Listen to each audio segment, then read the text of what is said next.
professor of law at Luton College, Luton University in England, and he studied at Columbia University and the University of Chicago, University of Strasbourg, and taught for many years at Trinity Evangelical Divinity School, and as Kim mentioned, founded Simon Greenleaf School of Law, and it is my great privilege to introduce Dr. John Warwick Montgomery.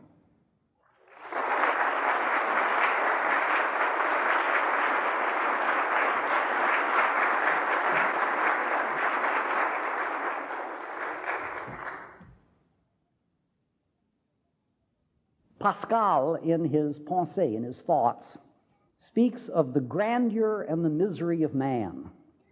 Tonight I'm going to speak on the grandeur and the misery of evangelicalism. Let's begin with the grandeur of evangelicalism.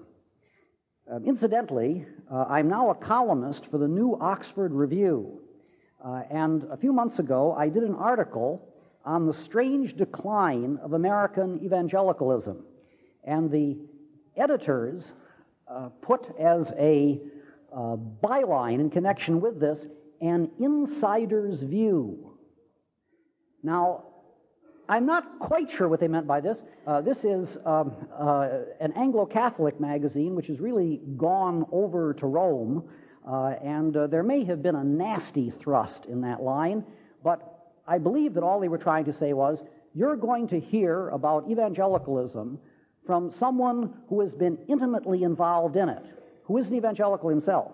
Well, in a sense, this is true, because most of my career here in the United States consisted of teaching at evangelical institutions.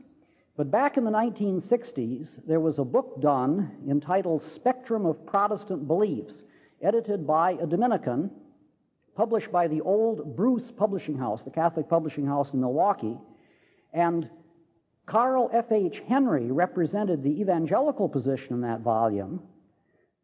I represented what was called the confessional position. That is to say, the position that I took was that of one who subscribes to the confessions of the Christian church, to those historic creeds that have defined the nature of Christian belief, specifically the Apostles', the Nicene, and the Athanasian creeds.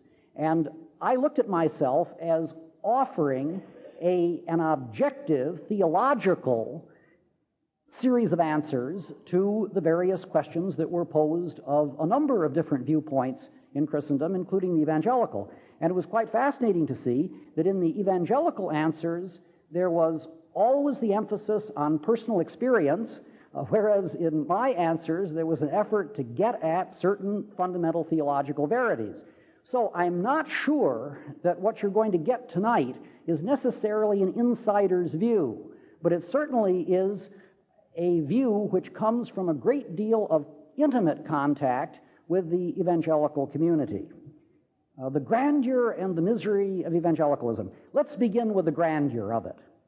Evangelicalism began, historically, as a movement in the 18th century. It's associated particularly with the Wesleys, with John and Charles Wesley, and also with the evangelist Whitefield. Growing out of their work, we have the period of the evangelical revivals that spanned both England and the Western Hemisphere, nascent America, because these great church leaders traveled across the ocean and preached the gospel here as they had done in England. The background of 18th century evangelicalism was the deadness and the rationalism in the organized church in that day, particularly in England.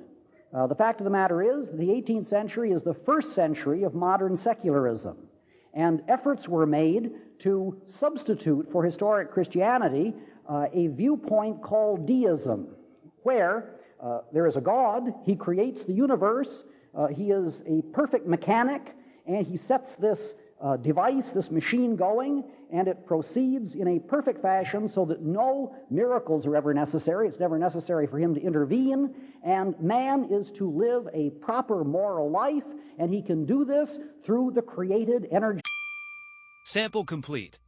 Ready to continue?